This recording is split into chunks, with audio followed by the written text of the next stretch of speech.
Farba Diouf dañoo constaté que ni depuis un moment le Sénégal dafa nekk di dund ay jafe-jafe yoo xamante ne ni c'est lié à la situation politique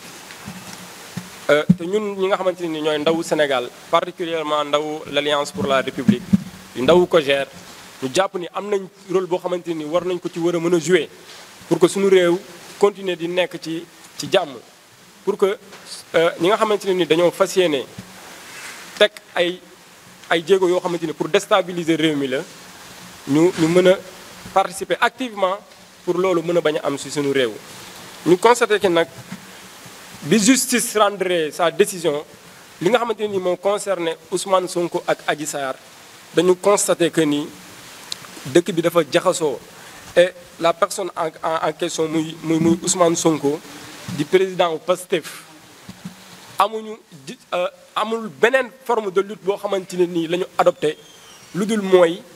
indi fi ay mercenaires utiliser des faux journalistes utiliser des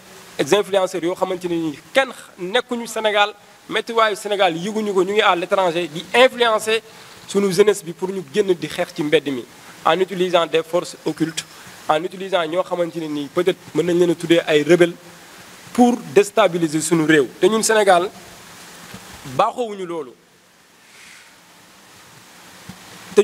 baaxoowuñu loolu te pour atteindre ces objectifs nag li ñu gis mooy ñoom dañuy wër di yàq di sàcc alalu réew mi di sàcc alalu sénégalais yoo xamante ne nii ay at la ñu ñafe ba am lu ñu teg mu nekk seen entreprise wala seen commerce bu yem ñu ciy reyante ba mu commencé jël forme ces gens-là s'organisent pour ñëw piller ko yàq ko jàpp nañ ni loolu du forme de lutte boo xamante ne nii un responsable un parti qui se veut responsable et démocrate war na ko utiliser pour conquérir ou bien essayer de traverser le pouvoir ñu koy dénoncer d'une des plus modernes manières ñun ndaw ñi nga xamante ni nag ñooy ndawu Sénégal nekk ndawu Thiès dinañ ci jouer notre part ba mu mat sëkk di appeler tous les jeunes du pays ñu gën a conscient gën a xam ni nit ñi ku ci nekk am nga la possibilité de mener sa lutte am nga la possibilité li la naqari nga xeex ko mais avec la manière Sénégal combat bu nekk am na fi forme de lutte bu nekk am na fi mais li ñu gis jamono jii nii kenn mënu ko comprendre te kenn mënul wax ni c'est des actes purement politiques parce que combat politique bu nekk am na fi gouvernement Abdoulaye Wade jóge na fii Abdou Diouf jóge na fii mais mosuñoo utiliser cette forme de lutte là nguur état nag bi nga xamante ne nii moom moo yor en charge lii nga xamante ne nii mooy sécurité réew mi ak jaamu réew mi jàpp ñort nañ ni te xam nañ ni mu ngi def kéem kàttanam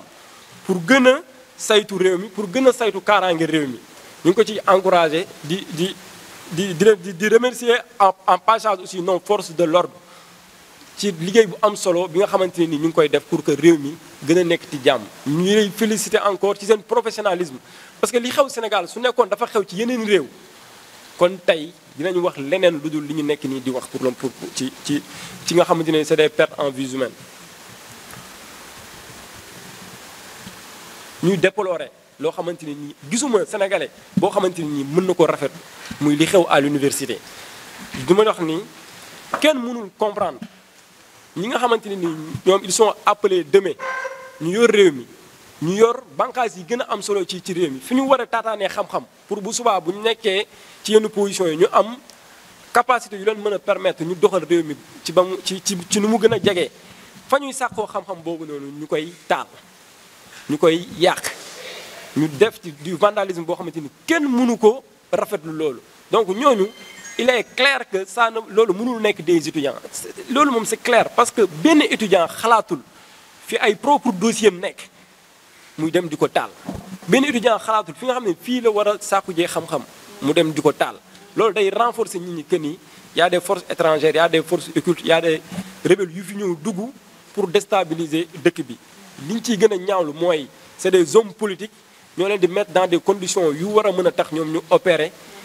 ñu def liggéey bu ñaaw boo xamante ne nii moom la ñu commencé mener depuis un certain moment dans le seul but mooy déstabiliser réew mi nga xamante ne ni jàmm lañ ñu xamee te ñun yàgguñu toon ñu yàgguñu ci naw. di rafetlu nag li nga xamante ni moo xew Thiès ndax ndaw Thiès wane nañ ni ñoom ils sont matures wane nañ ni mën nañoo xeex li nga xamante ne nii d'accorduñ ci parce que Sénégal moo bindee noonu ñii dañuy d'accord ñii duñu d'accord mais li nga d'accordul mën nga koo xeex ca moment ba ak ci fànn boo xamante ne nii doo ci def loo xamante ne nii dafay yàq deru Sénégal wala dafay nasaxal Sénégal bi nga xamante ni nii moom la ñuy bokk. ñu gis ni nit ñi toog nañ seen kër yi def adopté nañ posture républicaine boo xamante ni nii tey tax na Thiès dégguñu fi yenn saccage yi dégguñu fi yenn manquement yenn yàqu-yàqu yi. di remercier di encourager war parents yi ñu gën a téye seen njaboot yi parce que li ñu gis ñi nekk di xeex ñooñu xeexu politique kese taxu leen a jóg. njaboot dina dem nag ba à un certain moment boo xamante ne nii dafay am ñetti type de personnes yoo xam ne ñoo nekk ci terrain bi di xeex muy ñi nga xam ne peut-être ñoom am na lu leen metti politiquement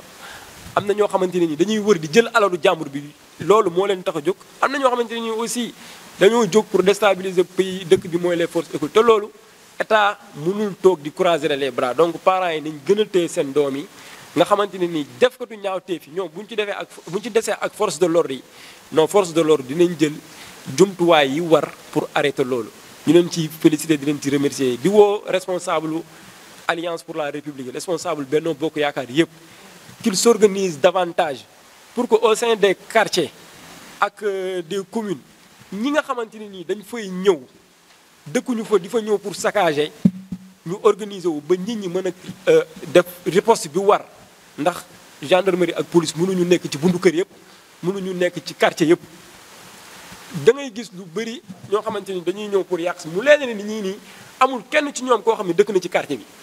loolu moo fi am ay nit ñu jógee beneen quartier mën nañu organiser wu feneen ñu dugg pour yàq quartier bi waaye ñi nga xam ne dañoo am lu leen metti kay ñoom nañ leen bàyyi ñu manifester seen biir quartier buñ décidé ñoom yàq seen quartier ñu xam ne ñoom ñoo ko décidé mais koo xamante ni dëggu fi nañ nit ñi gën a organiser wu responsable yi gën a dooleel ndaw ñi ñu gën a organiser wu pour que au niveau des quartiers gars yi mën a jël riposte bi nga xamante ni nii moo war ñu ngi ciy remercier ñu ngi encouragé le PCA Massaly bi nga xamante ni moom mu ngi jël initiative yooyu le président de l'AIBD le directeur de l'AIBD Ablaye Dieye moom aussi mu ngi jël ay initiative yu war a mën a tax Thiès école yi continuer jàng parce que fan yi ñooñu nit ñi loolu lañu bëgg arrêté jàng bi ci école yi continuer jàng ñiy def seen activité commerciale dem def ko ñiy préparer seen tabaski dem préparer ko ci jàmm ñuy wax encore une fois di demander à l'État du Sénégal mu gën a rester ferme pour rendre le pays stable pour que kenn bañ ko déstabiliser parce que li ñu njort ñun mu leer ñu gis ko mooy combat politique mala xeex pour dem jëli nguur d'une manière démocratique taxu leen a jóg donc loolu nag il faut un État fort qui va faire face par rapport à ces gens-là maa ngi leen di sant di leen gërëm. Je suis El Hadj Almarem Faye, chargé de la communication du COJER départemental. Le Sénégal vit des moments de troubles politiques qui nécessitent l'implication de toute sa jeunesse, consciente des enjeux du moment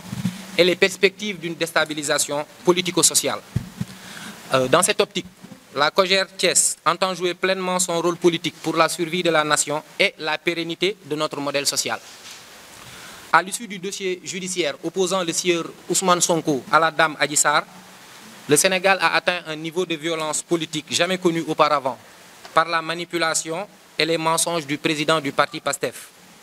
Il soutient à corps et à cri être un combattant de la démocratie et des libertés, luttant pour une justice indépendante. Et comme mode opératoire, il recrute des mercenaires étrangers, mobilise les influenceurs internationaux, connus pour être les catalyseurs de tous les mouvements insurrectionnels. Il prédit l'apocalypse avec l'aide de droits de l'homme en fin de cycle ou de journalistes contestés par leurs pairs. Il fait piller nos commerces ou les incendie, fait attaquer nos infrastructures et nos maisons, fait tuer les manifestants qu'il a lui-même appelés à descendre dans la rue pour faire porter le crime à nos valeureuses forces de défense et de sécurité. À ses côtés, opèrent dans une parfaite démarche de connivence les crisivores professionnels qui se muent le plus souvent en médiateurs pyromanes. Face à ce projet funeste, nous allons réagir et de la plus dure des façons. J'en appelle à la mobilisation de tous les jeunes républicains, soucieux de l'avenir de notre pays, afin de s'ériger en bouclier contre ces apprentis pyromanes, dont le seul objectif est de semer le chaos et le désordre avec l'exploitation prochaine de nos ressources pétrolières et gazières. Il faut dénoncer ou signaler tout comportement suspect ou anti-républicain. L'État est en train de prendre toutes dispositions qu'il estime utiles pour garantir la sécurité et la stabilité des concitoyens. Notre droit à l'information, tout comme notre liberté d'aller et de venir, sont certes essentiels, mais ne nous servirait pas à grande chose dans une situation de déliquescence institutionnelle. Il est important de noter que le Sénégal est face à une gangrène qu'il est urgent de soigner par tous les moyens légaux. Nous déplorons l'incendie de nos universités, la destruction des biens publics et privés, et surtout des nombreux viols perpétrés par des manifestants sur d'innocentes femmes. Respectons les décisions de justice et menons nos appels et recours conformément aux lois et règles de droit. Détruire, saccager, piller, voler ou agresser n'a jamais conduit un leader au fauteuil suprême. Nous félicitons et encourageons la posture courageuse et l'esprit libre des Thiessoises et Thiessois, qui n'ont pas eu besoin de faire recours à la barbarie pour exprimer leur opinion, et aux parents qui ont su garder un contrôle protecteur sur leur progéniture en ces temps troubles. Les formes de manifestation sont diverses et il n'est pas nécessaire d'arriver à certaines extrémités.